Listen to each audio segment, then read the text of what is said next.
Sabe a fênix, aquele pássaro mitológico que quando tudo parece que acabou, está acabado, ele ressurge das cinzas ainda mais forte?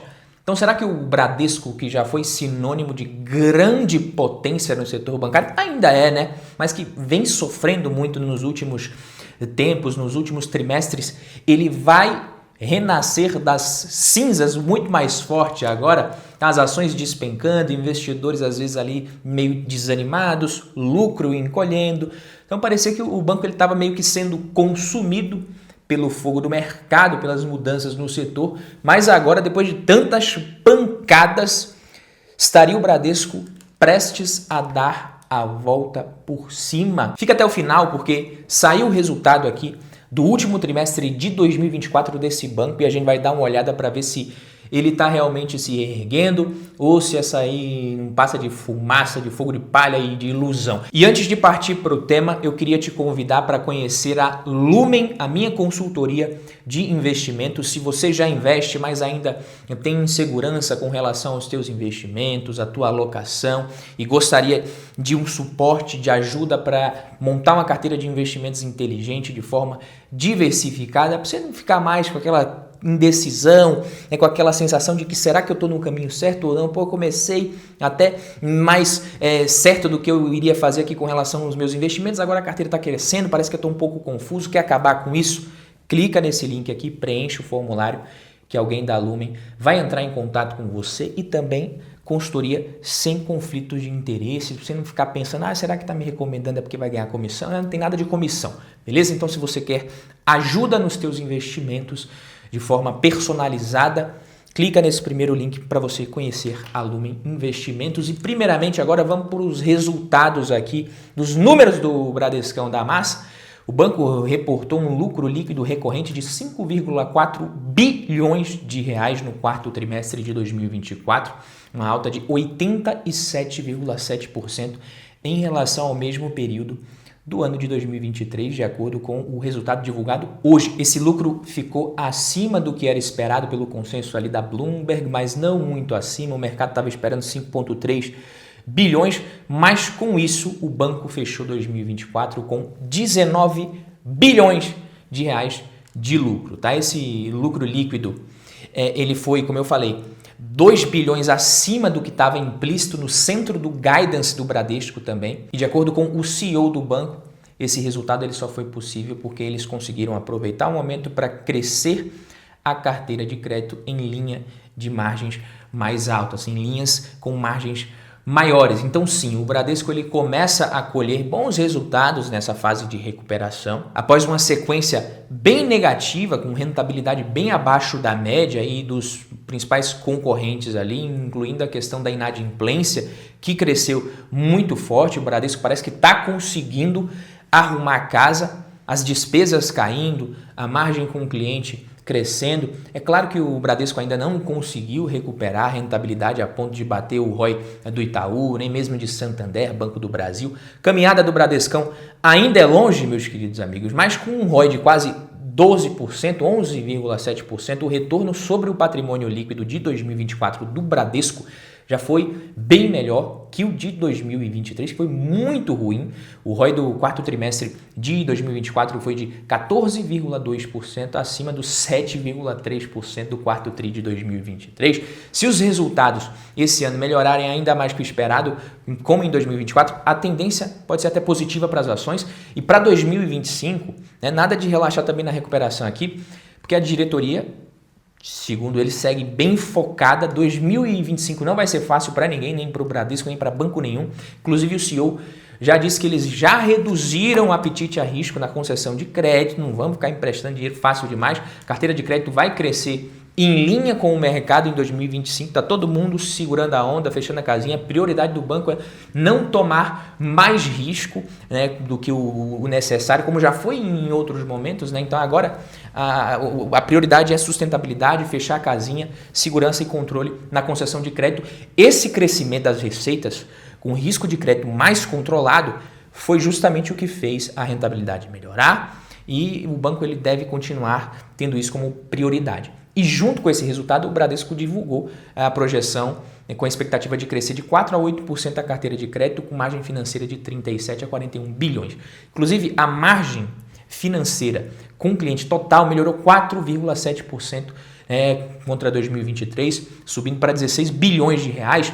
E só para ficar claro aqui para você, o que é a margem financeira do banco, né? Se você entrar no site de RI de alguma empresa, você baixar o resultado anual, trimestral, se você olhar o DRE, a demonstração de resultado do exercício, de uma empresa, pega a VEG, por exemplo, você vai ver que nesse documento você consegue verificar as principais linhas da demonstração de resultado daquela empresa, da VEG aqui no caso. Então, normalmente, você tem a receita operacional líquida no topo, que a empresa consegue receber ali, obter com a venda dos seus produtos, serviços, lucro líquido lá na última linha, depois de tudo. Então você sai lá da receita, desconta todos os custos, despesas, resultado financeiro, impostos, até que você chega no lucro. Se der negativo, não foi lucro, foi prejuízo, que não é muito comum na vida da VEG, mas enfim. Só que banco é um pouco diferente das empresas tradicionais. Essas dívidas, por exemplo, das empresas ficam contabilizadas no passivo delas, no balanço patrimonial, mas a mesma dívida é um ativo no balanço do banco que emprestou aquilo ali, que ele está contando que ele vai receber aquilo com juros. O que é uma despesa financeira para uma empresa que tomou um empréstimo, por exemplo, é receita para o banco que emprestou e agora está recebendo. Ou seja, os bancos também têm receita, porém ela vem da prestação de serviços financeiros, como concessão de crédito, principalmente empréstimos para empresas, pessoas físicas, tarifas bancárias também, taxas de financiamento, etc. e tal e coisa. Então, essa receita, ela é conhecida como margem financeira, é basicamente o quanto que um banco ganha com a diferença entre os juros que ele cobra e os juros que ele paga para aquele capital ali que está no banco para ele poder emprestar o seu dinheiro que você deixa lá, por exemplo. Então, se um banco conseguiu ali ganhar 100 bilhões com empréstimos e pagou 60 bilhões para captar esse dinheiro, a margem financeira bruta foi de 40 bilhões, aqui no exemplo bem básico. Já o lucro líquido dos bancos, ele é apresentado tanto na forma contábil quanto na forma ali de lucro recorrente ou ajustada, que desconsidera efeitos extraordinários, não recorrentes, como o próprio nome aqui já diz. Mas você vai entender o que eu estou falando. O que você precisa saber aqui, todo balanço de empresa tradicional leva em conta seus ativos, passivos, patrimônio líquido e tal e tudo mais. No banco também. Só que no caso do setor financeiro e especificamente aqui falando de bancos, quando você olha o total de ativos no balanço, isso já te dá a dica ali para saber quem que é o maior. O banco com o maior total de ativos é o maior banco, não necessariamente vai ser o melhor para você investir só por causa disso, porque o que importa mesmo é o quanto ele consegue rentabilizar em cima dos seus ativos, do seu patrimônio também. E aí que entra o ROI, o retorno sobre o patrimônio líquido, como um indicador muito importante, tá? Porque é uma medida de rentabilidade que relaciona, como eu falei, o lucro líquido com o patrimônio do banco. Então, quanto maior o ROI, melhor. E o Bradescão está sofrendo, tá? Dentre os 4 grandes hoje, o Itaú é tanto maior quanto mais rentável.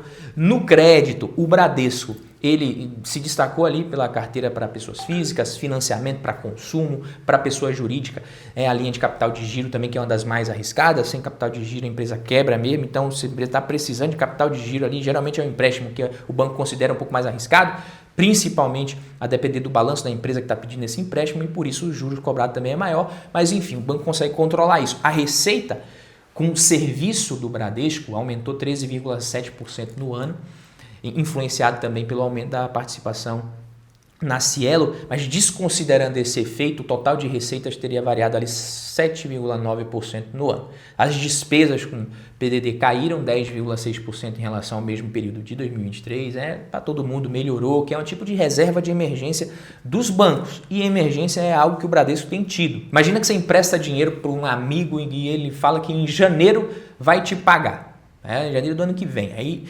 em dezembro, com certeza, você espera que ele vai te pagar de volta, tá? Mas no seu planejamento ao longo do ano, considerando as contas que você vai ter para pagar, em dezembro, ali, janeiro, matrícula e tudo mais, qual que é a receita que você considera mais certa que você vai ter em dezembro? É o pagamento do seu amigo ou é o 13º da empresa que você trabalha? O PLR da empresa que te paga todo ano, que você está vendo que a empresa está indo bem, que está vendendo pra caramba. O que você considera mais certo que você vai receber em dezembro ou janeiro?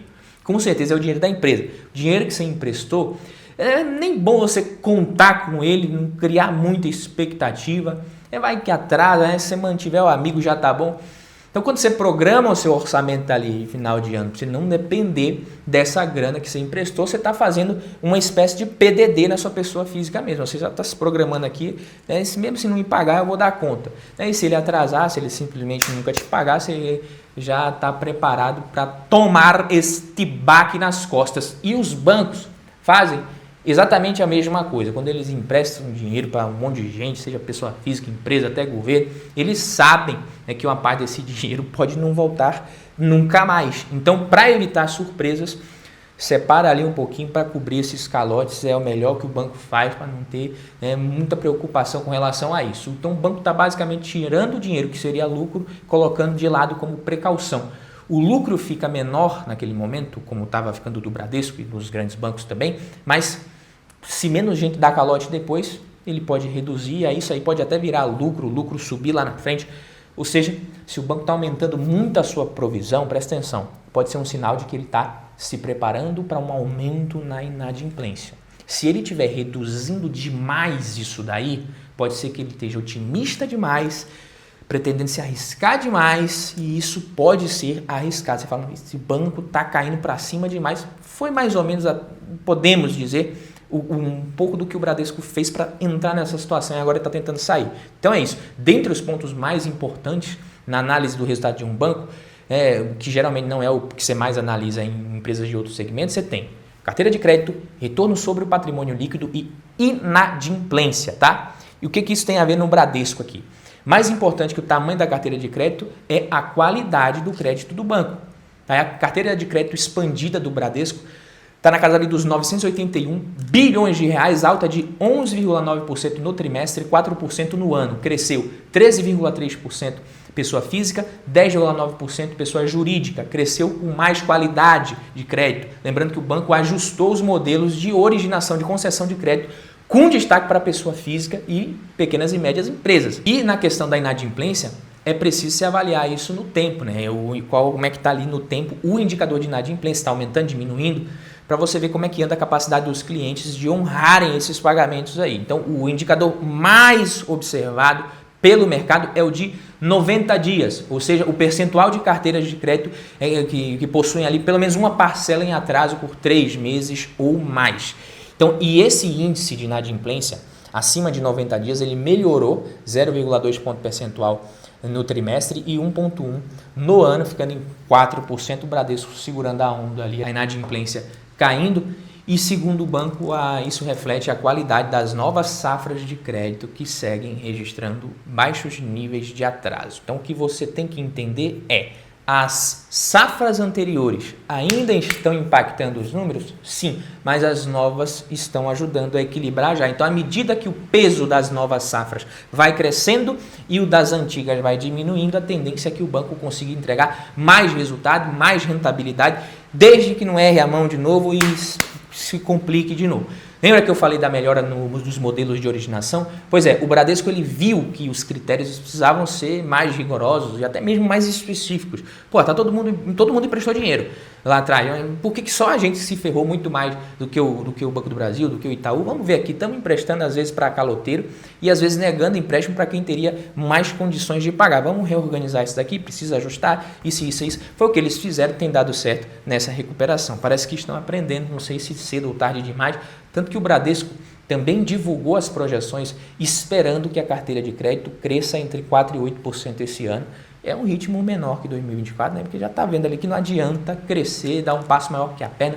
No ano passado, a expansão foi de 11,9%, acima do teto da projeção também que eles forneceram. No quarto trimestre de 2024, seguros e previdência e capitalização, segmento de seguros, previdência e capitalização registrou uma receita de 32 bilhões, crescimento de mais de 12%, um aumento de 13,6% em comparação a 2023, retorno sobre patrimônio líquido desse segmento ali mais de 25% no trimestre, tá? Então, é isso. Junto com o balanço, o Bradesco divulgou ali quais vão ser as estimativas para os resultados desse ano e eles estimam já desaceleração, como eu falei, por conta desse cenário atual de taxa de juros muito alta, custo de captação alto. Então, as projeções são essas aí, ó, carteira de crédito expandida de 4% a 8%, margem financeira líquida de 37 a 41 bilhões, receita de prestação de serviços alta de 4 a 8%, despesas operacionais de pessoal administrativo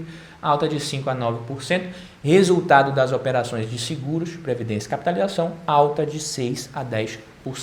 Tá? Os resultados ali foram bons, saudáveis, dentro do esperado, né? Nada demais, sem nenhuma surpresa grande ali positiva, mas também nada de muito negativo. As ações abriram em queda depois desse resultado, no momento que eu estou gravando mais de 4%, assim como aconteceu também com o Itaú, o banco divulgou também projeções mais moderadas para esse ano, então é até normal que caia ali no curtíssimo prazo, mas no longo prazo as ações do banco podem ter alta considerando que estão sim baratas, descontadas. Tá? Mas tudo vai depender dos próximos trimestres. Quando você pega ali o Marcelo Noronha, né, que é o CEO do Bradesco, ele assumiu no final de 2023, a expectativa era qual? Que o banco ia conseguir igualar o retorno sobre patrimônio líquido com o custo de capital em 2026.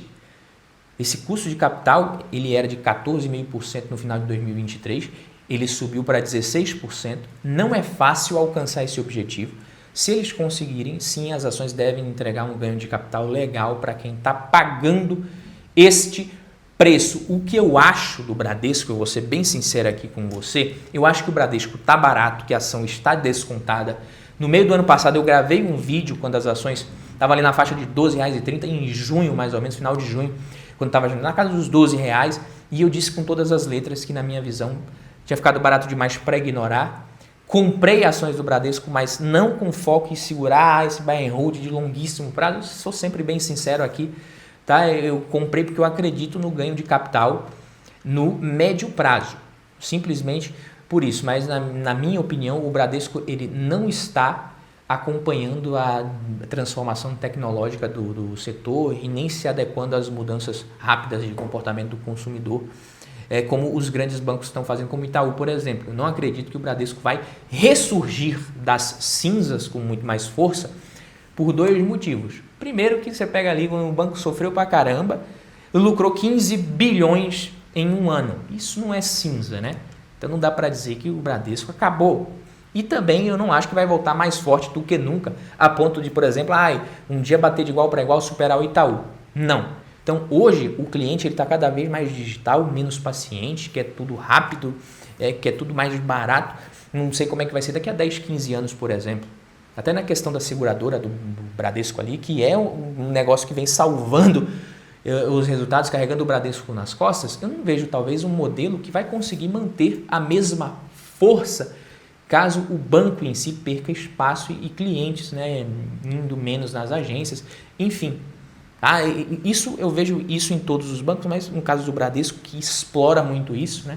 Vamos ver. Aí você pega Inter, Nubank, esses bancos digitais correndo na frente, tecnologicamente falando, e aí é que nem aquela piada da onça, né? Aparece uma onça na sua frente, você não precisa correr mais do que a onça. Você só precisa correr mais do que os coleguinhas ali que estão com você do seu lado, que aí a onça pega eles e acabou.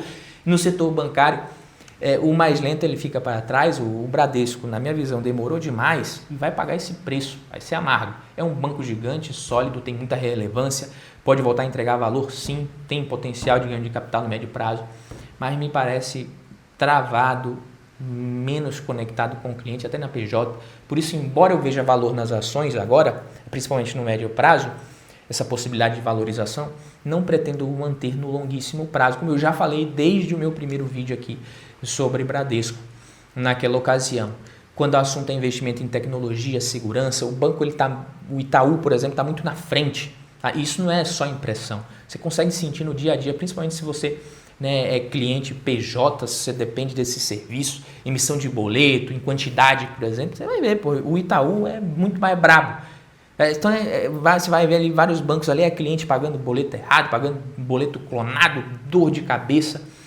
Tá? E apesar de ser mais barato, às vezes a dor de cabeça, por exemplo, no Itaú, é muito menor. É o que eu percebo e também ouço de empresários que confiam e me contam ali a sua experiência real. Então, aqui o que está acontecendo mesmo. Tá? E você olha para a marca do Itaú e olha para a do Bradesco, acabou. O que é que vem na sua cabeça? Fecha o olho e pensa. Qual delas é mais confiável e sólida? Então, o Itaú, não é à toa, tem a marca mais valiosa do Brasil. Isso reflete a percepção que as pessoas têm dele como um banco mais seguro, mais alinhado com que o consumidor está esperando, principalmente o mais moderno, do que os outros grandes. Se fosse para encher o carrinho de ações de um único banco desses grandes aí, sair correndo para as colinas por 15, 20 anos, qual que você escolheria? Então, na minha visão, o Itaú está mais bem posicionado, lidera o setor bancário ali nesse segmento de grandes bancos a longo prazo. Mas, claro, como eu falei, o Bradesco tem seu valor, acredito que vai conseguir recuperar a sua rentabilidade e que está muito barato. Por hoje é só, fico por aqui, até o próximo vídeo, tamo junto, valeu!